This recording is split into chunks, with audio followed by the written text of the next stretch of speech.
Hey guys, it's Zach with Float North Georgia. Wanted to talk to you guys today about fly fishing gear for beginners. I know when you're first getting started into fly fishing, it can be a little overwhelming with what gear you need, what rod, what all do you actually need, what do you not need to spend money on. It's really not as bad as you would think, just to kind of get the basic setup to get out there and start fishing. Number one, first thing you're going to need obviously is a fly rod. There are a lot of great combo kits you can purchase, which will come with your rod and reel and fly line. You can pick those up at a Bass Pro Shop, Cabela's. Orvis has great starter kits. Redington has great starter kits. My recommendation would be you can start with an Orvis rod. You can either go with the Encounter combo kit or the Clearwater combo kit. The Encounter kit is going to be a little bit cheaper, more of just a basic fly rod. Your Clearwater is going to be a step up from that and a little bit more expensive. I would highly recommend starting with a 9-foot 5-weight fly rod, no matter what brand you go with. A 9-foot 5-weight is going to be very versatile. You can fish small creeks with it, rivers, and even lakes. It's probably the most versatile fly rod out there, and would definitely recommend starting with a 9-foot 5-weight. Next up, number two would be a reel. If you decide to not go with a combo kit and you're going to purchase your rod and reel separately, you want to make sure that your reel is paired with the same weight as your rod. So if you go with a 9-foot 5-weight rod, you're going to want to go with a 5-weight reel. Some companies' weights will be combined. So for example, Sage reels, this is the Sage Spec C. It's a great starter reel, very solid, will last you a while. But the way that they pair their reels, this is a 5-weight, 6-weight reel. So some companies, it may just be 5-weight, some may be comboed. You could use this with a 5-weight or a 6-weight. And again, I would recommend, if you're going to purchase them separately and want something that's a quality reel, this Sage Spec C reel does a great job. Third is going to be your actual fly line. Your fly line is also weighted. So again, you want to make sure that the weight of the line that you're purchasing, if you're not getting a combo kit, matches the weight of your rod and reel. So again, if you're getting a 9-foot 5-weight rod, your reel's 5-weight, and then your line is going to be what's called weight forward. It'll say weight forward 5, and you want it to be a floating line. So that weight forward is going to help that line cast easier, and then that line's going to float on top of the water, so it's easy to see and mend your line. So again, you just want to make sure your fly line is weighted to the rod and reel combo that you have. So again, 9-foot 5-weight, my reel is going to be a 5-weight reel, and my line is going to be that weight forward 5 floating line. Next up, and number 4, is going to be your leaders and your tippet. Your leader is what is going to connect to your weighted fly line, and it's going to taper down to a smaller section, which you will tie onto your dry fly or your indicator, or as I like to call it, a bobber. I would recommend a 9-foot or a 7.5-foot 4X or 5X. 4X and 5X is a good place to start. It still casts well and is going to give you a little more durability. As far as the size of the leader, the lower the number, the thicker the material is going to be, the higher the number, the thinner it's going to be. So, a 3X is going to be more stout than a 6X. 6X, 7X, the higher you get, that's going to be for more of your small, technical, clear streams where there may be wild fish, to get more of a delicate presentation. Your leader size also matches to the types of flies you're fishing. So a 3X, is going to be your bigger indicator rigs and your streamer rigs. 4, 5, 6X, 4 and 5 will be good for your dries and your nymph rigs. Kind of once you get into to 6 and above, those are going to be your smaller dry flies and smaller patterns. Those are going to cast those easier and give you a more delicate presentation. Your tippet, same thing. It is again measured, 3X, 4X, 5X, all that. I would recommend, again, starting 4 or 5X. If you'd like to pick up a 6X as well, that works. My recommendation with your tippet is to use fluorocarbon tippet.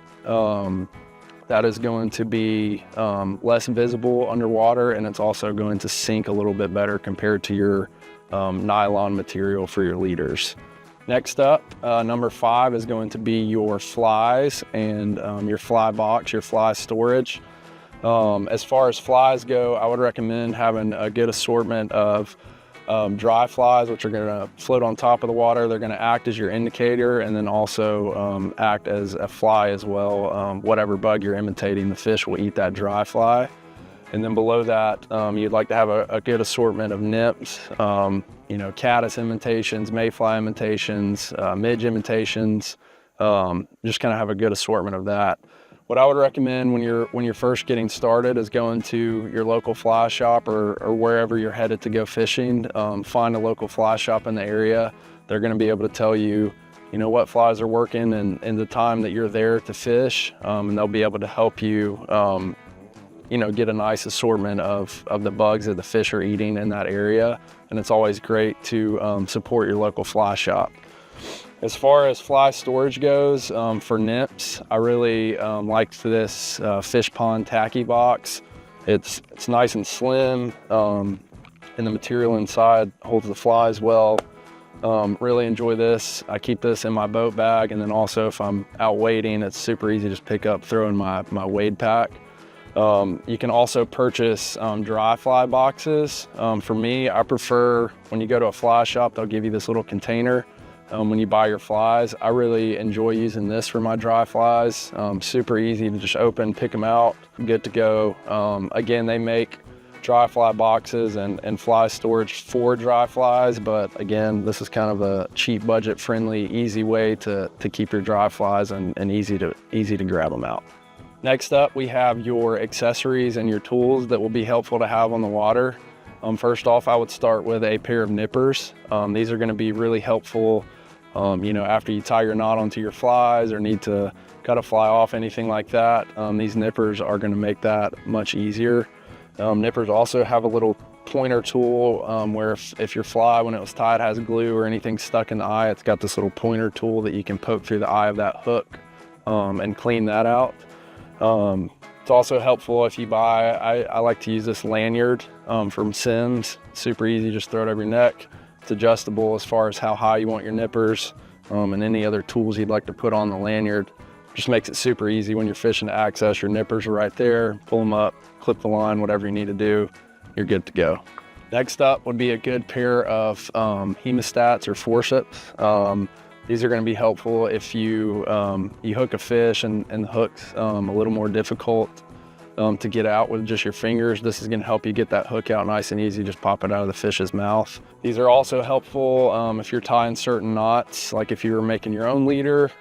These are helpful if you can't kind of get your fingers in there to pull the knot tight. These will help you with that as well. Also, if you're fishing somewhere that is barbless, or you would prefer to have barbless hooks, these are super great for sliding that hook in there and pinching that barb down. These also have the little pointer tool on them, like the nippers do if you need to clean out the eye of your hook. These are super handy. Next up is going to be your floatant. There's multiple varieties of floatant. There's liquid-based, gel-based, powder-based.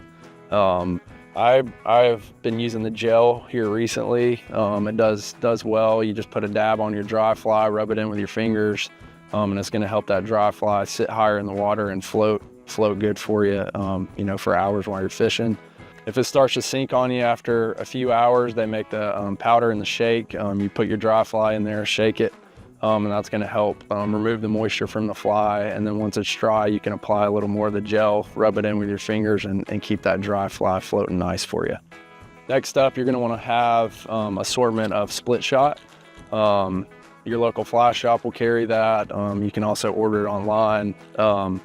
Great way, especially if you're fishing a nymph rig or a bobber rig. It's going to help those flies get down faster to where those fish are and help keep your flies in the strike zone. Next up, you're going to want to have an assortment of indicators. These are going to be helpful, especially in the winter months when those fish are holding in those deeper pools. These are going to be a lot more buoyant than your typical dry fly. These are a good setup for your nymph rigs. I prefer, these are called the thingamabobbers. I like the way they float. And when they're floating on top of the water, they almost just look like a little foam bubble. And those do really well for those nymph rigs. Next up, it's really helpful to have a good pack. They make different varieties. This is a sling pack. It goes over your shoulder. Plenty of room for storage and keeping all your tools and flies and everything organized while you're out on the water. I personally prefer the hip pack style. It's just a little bit easier to access when you're out on the water. The sling pack, with your net and everything, can be a little tricky, especially if you've got, your glasses or nippers hanging around your neck. That sling pack can just kind of get in the way, where this hip pack, put it on, slide it behind you. Super easy to just spin it around, access your fly box, your tools, whatever you need while you're out on the water. Next up, you're gonna want a net. I prefer this Nomad hand net from Fish Pond. This is one of my favorite nets to use if I'm just out wade fishing. It also, you can purchase these retractors that clips onto your bag, so that way if your net falls off, you've got something holding it to your bag. Net is a very useful tool when landing a fish. I've fished before without a net, just stopping in somewhere like, oh, I don't need a net, and sometimes you really wish you'd had one with you. So these nets are super helpful and great for when you're out wade fishing. Next up is going to be a good pair of waders and boots. In the summer months, depending on where you're fishing, you can definitely wet wade. I do not like to wear waders when it's hot outside. But waders and boots are going to be a very good tool to have, especially when you're fishing in the winter, or if you're fishing a body of water that stays really cold. As far as your boots go, you have two options for the soles. Your first option is going to be rubber options. So those are going to be really great if you are hiking in to your fishing location. If you're going to be hiking a good bit, those are going to provide better traction for your hike in. The only downfall of those soles, once you're in the water, those slick rocks, the rounded rocks, those rubber soles aren't going to give you as good of traction once you're in the water, which comes in the second option, your felt soles. Those are not going to be as good if you're hiking in somewhere far. If you're walking through wet leaves or any type of slick surface before you're in the water, those can be a little more slippery than your rubber soles. But once you're in the water, those felt soles are going to give you superior traction on those wet, slick, rounded rocks in the water. Those felt soles do a lot better. If you are going to use felt soles and rubber soles as well, you want to make sure you clean those boots really, really well, especially if you're fishing a different body of water. So if you fish, say, a creek and then you're going to go fish a different creek or river, you want to make sure you clean those boots off really well so you're not moving any invasive organisms from a different creek that may not be in another creek. Just want to make sure those are nice and clean. Next up is going to be a good pair of polarized sunglasses.